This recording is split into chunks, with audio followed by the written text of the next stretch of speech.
The St. Louis Blues make multiple shocking moves as NHL insider Elliotte Friedman reveals a insane situation brewing in St. Louis with one key player, while we also get a huge update on Jake Neighbours that will have fans raving. We're going to break down this report on one player with a strange situation brewing in St. Louis, plus this update on Jake Neighbours, which fans are going to love to hear. We have so much to break down in this episode, and you're not going to want to miss it. Before we get into that, I just want to give a huge shout out to everyone watching. If you're part of the 57.4% and you're enjoying these daily videos on the St. Louis Blues, make sure to go down, hit that free subscribe button. It means the world, and we'll continue giving daily updates from all around the team. But with that, Darius, let's just dive straight into this. And before we get into the strange contract situation happening in St. Louis, let's just dive straight into a positive thing today, where we do see from the St. Louis Blues, he's back and Jake Neighbours has been lifted off IR. Now, Darius, what is your thoughts on Neighbours coming back? We're going to break down exactly where he's playing in this lineup, which we love to see, but what is your thoughts? Well, quite simply, thank goodness. They needed this guy back in the lineup because he was the hottest player in the lineup when he got injured. Of course, he's only played 8 games, and it feels like almost forever ago at this point that he got injured. He had 7 points in those 8 games, so almost a point a game player to start the year. Very impressive stats. He's playing way more ice time than he's accustomed to, or we're even accustomed to seeing him play because he, was put on the top line. He was put on the second line at points this season, and we got an update from, this morning that he will be again on the top line as he returns to the lineup. He's going to be playing with Thomas and Snuggerud on that top line. Actually, I believe he's going to be playing on the left side. So they're still playing around with the lines a lot, but he looks like he's going to be on the left side, and they're going to pair those three together because they had really good chemistry going the last time they played together in Detroit, which again feels like forever ago at this point. So he is returning to the lineup. They need him back desperately. He was one of their best offensive players before he got hurt. And this could be a little bit of a boost to the lineup, which they need. They just need something at this point. And I think that's the biggest thing. I mean, looking at Jake Neighbours, he's not going to come in and will this team straight into a playoff spot by himself. But listen, if he did this, we'd love to see it. But with Jake Neighbours returning, you're getting a guy that was hot from the start. 6 goals in those 8 games.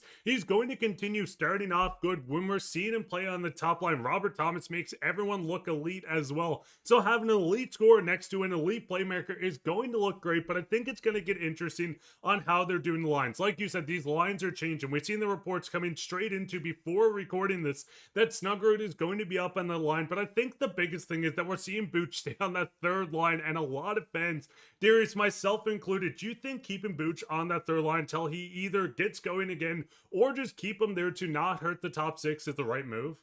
Well, if anyone watched our video yesterday, if you're listening to anybody in the comments, some people want him on the 5th line right now. But I think that, yes, he is going to be staying on that third line. I think it makes sense for him and everyone at this point. He's not playing well enough to play on that first line. Why would you reward this player with more minutes? This is a guy who has to be demoted. And then why would you mess with the chemistry or a little bit of chemistry that second line has, right? He should be playing less. He isn't playing well. You can't put him on the 4th line, although it's heading in that direction at this point. But I think you keep him on the third line. And we talked a little bit about it. And you made this point the other day, Mark, that, with him playing on the third line, he's going to be playing against lesser competition. And, hopefully when you're doing some of your line matching, he will be out there against, other teams' third lines, maybe 4th lines in certain situations. And he can maybe take advantage of that and build some of his confidence back up because he is not playing well right now. So we'll see how that plays out. But yeah, you got to keep him down there. This is definitely a demotion, and he has to earn his way back up. He's not playing well, and there's other guys like Neighbours even coming back from injury.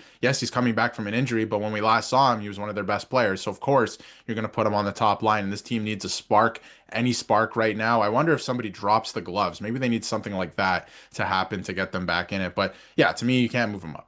And I think the biggest thing is, listen, with Neighbours coming off the IR, we do see that Alexandre Texier has been pushed as a non-roster player. Now, there's a lot of reports flying around about Texier at the very moment. We can see from Rutherford coming out, the plan is for Texier to go on waivers.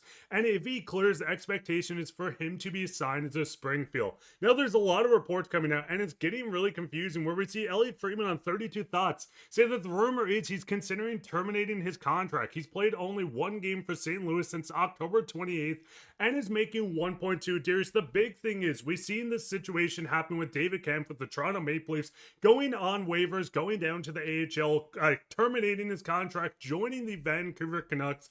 Do you think this is the situation where Texier is looking and saying, hey, I'm getting a bit up in age. We know where I'm to in my NHL career. I want to prove that I'm an NHL player. Do we see a contract termination like the Camp situation? And do you think he's gotten as early as maybe tomorrow or Saturday? I think it's actually headed that way because he's not playing that much. And you might ask yourself, and you brought it up, Mark. I mean, what's the precedent for this? Has this happened in recent memory? Yeah, it happened last week with David Kampf and the Toronto Maple Leafs, and now he's on the Vancouver Canucks. So when you're looking at, expectations are not confirmation, right? The expectation is, of course, if he clears waivers, yeah, he's going to be assigned to the AHL. That's usually how it works. But now with this new report from Elliotte Friedman on 32 Thoughts, I think that he is probably headed towards a contract termination. And again, you can see here he hasn't played since October 28th.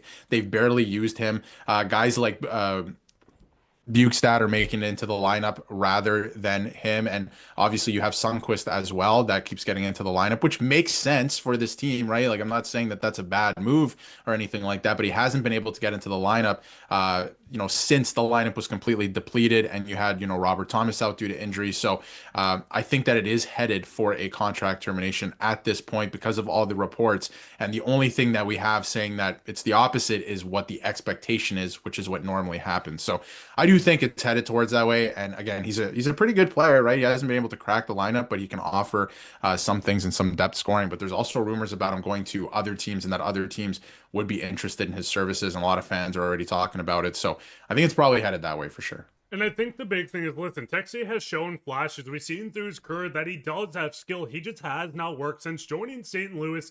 And that 1.2 million in cap space, if you send him down, you're going to free up some money regardless if he goes down. But if you get the contract termination, it opens up a full realm of possibilities for a team that's struggling right now. We know the 2.1. He's an RFA at the end. So if you're terminating this contract, he will not get his money. You're looking at him signing somewhere else. But Darius, we see the reports coming out that Texier is a piece that Montreal may look at. Now, listen, a trade doesn't seem likely. He could clear waivers, and we see them trade him to the Montreal Canadiens. But speaking of Josh on Habs Digest, he said there seems like a 0% chance they look at a trade unless they're claiming him on waivers. Do you think this makes the most sense? You place him on waivers. It's most likely going to happen today when the waivers open. And do you think Montreal is a team that's going to look at him and maybe you can try to get a draft pick to trade him if he does end up clearing? I think it makes a lot of sense for Montreal if they wanted to sign him if he terminates his contract. But just like the David Kampf situation, I mean, Brad Treliving, the GM in Toronto, talked about how it was headed in a direction where he did not want to play in the AHL. That was for sure. They had to find an alternative route for him, and it was either contract termination or a trade. And he said they were working on a trade. If you know that this is the situation, nobody's going to trade for this player. Why would the Montreal Canadiens trade for the player? It's unfortunate for the St. Louis Blues, but there's no reason for them to do that if they know they can just sign him. Obviously, there's situations around the league where we know people would rather trade for the player, even just their rights to sign them, to have the right to sign them.